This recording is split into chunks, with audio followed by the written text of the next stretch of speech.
Hello everybody, I'm Catriona Morten and I'm a sensory-motor psychotherapist.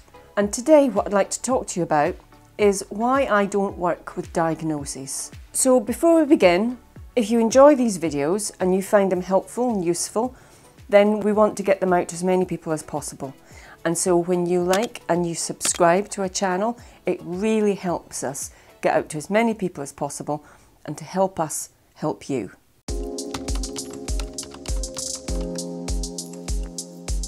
So why I don't work with diagnosis. I don't find it very helpful when people come in and they have a diagnosis which is taken from their list of symptoms that they have and given a name and a title. Now for some diagnosis it can be really helpful.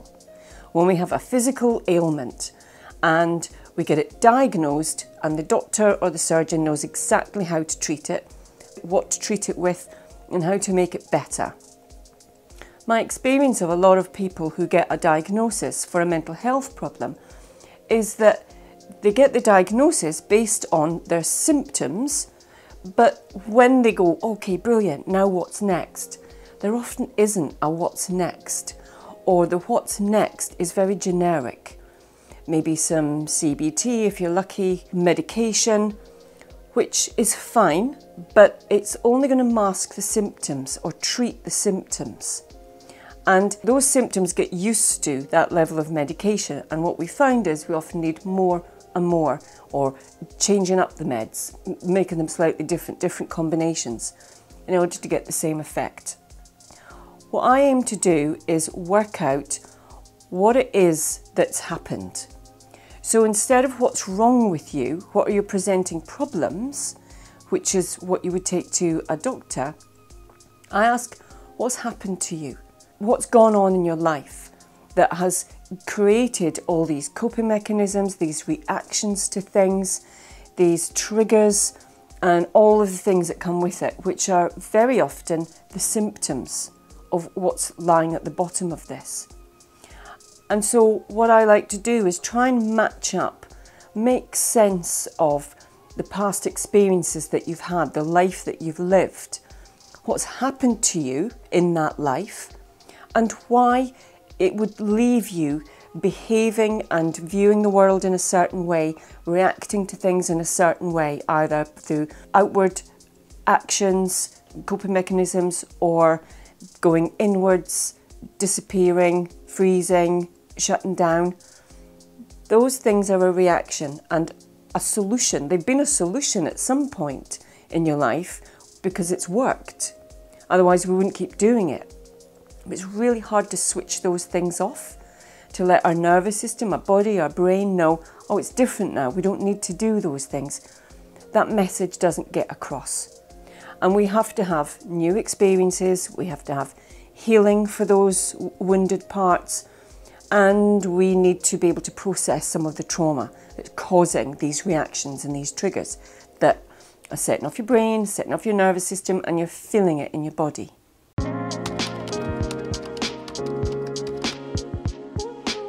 By asking people to leave their diagnosis at the door, it means that they're just them with whatever they've come in with, whatever reactions and ways that your body behaves and behaviours that you have. They'll show up as you're talking about things, as you're interacting, as I'm inviting you to observe yourself and take notice of maybe the way that you're breathing or the way that your body's positioned itself. We can then notice the relationship we have to ourselves and how that's been maybe damaged by the life events that we've had. And so when we can learn the story that the body's telling, the narrative that it's telling as we're talking and engaging and maybe looking at some maybe slightly tricky things in life, the way that the body reacts and responds tells the story of what might have been the environment that you grew up in, of why it's necessary to behave like that. So instead of treating that with a medication at the end, I want to go to the source of why it's there, what that's about, what purpose is it serving.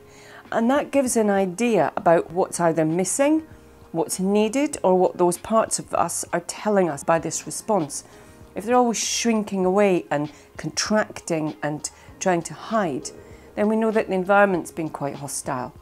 And so what's needed is something that helps us be able to relax, expand, settle that activation so that we can maybe take up more space, be seen, for it not to feel like a frightening, scary experience. When we can learn to work in that way, we learn to understand why we're doing the things we're doing, why the past has had such an impact on us. Not that's a problem, that's some kind of thing that needs to be treated and got rid of. Yes, it needs to be treated, but first of all, we have to understand the mechanisms of why it's there in the first place, what's happened to us.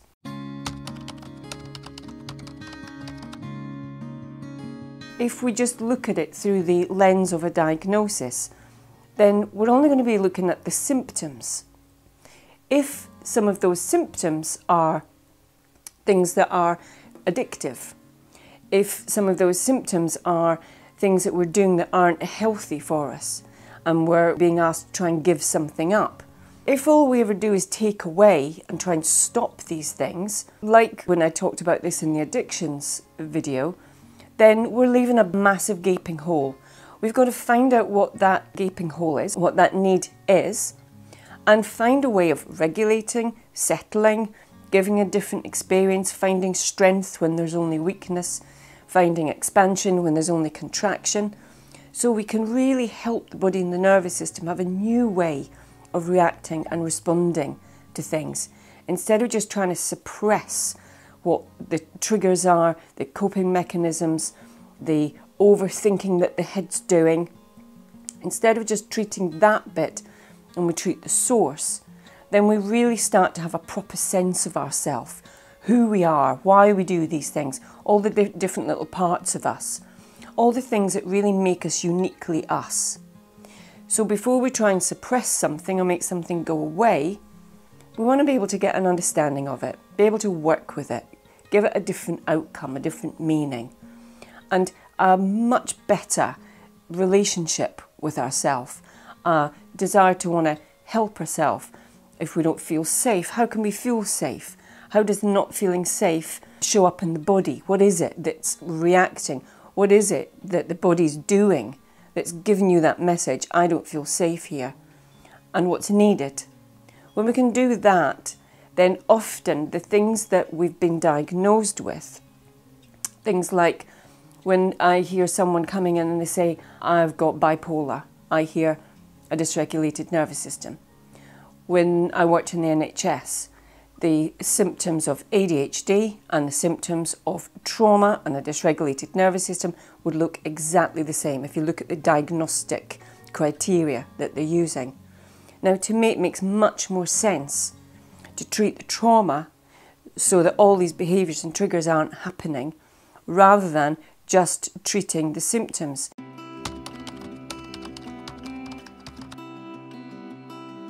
If you've lived in a very dangerous, volatile environment, then maybe it really makes sense to not be a sitting target. A moving target's harder to hit.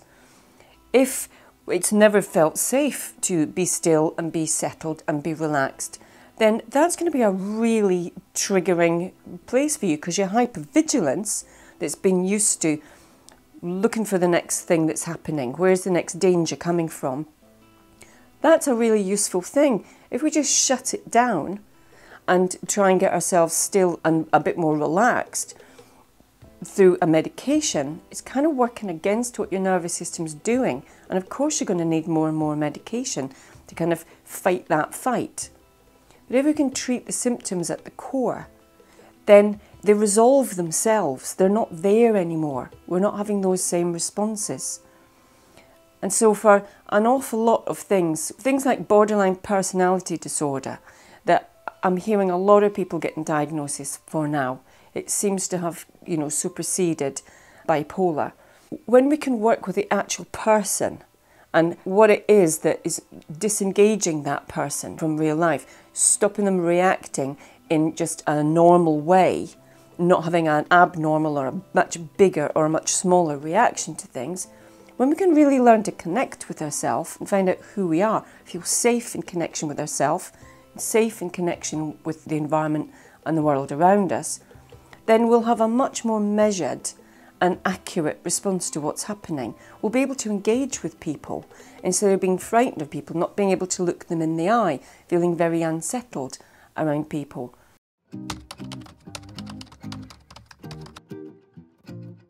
Often when we work with what's happened to us and the symptoms reduce, very often that diagnosis can get reversed and people can start coming off the meds if they've been put on meds and find that actually they don't need them anymore because the symptoms have gone away.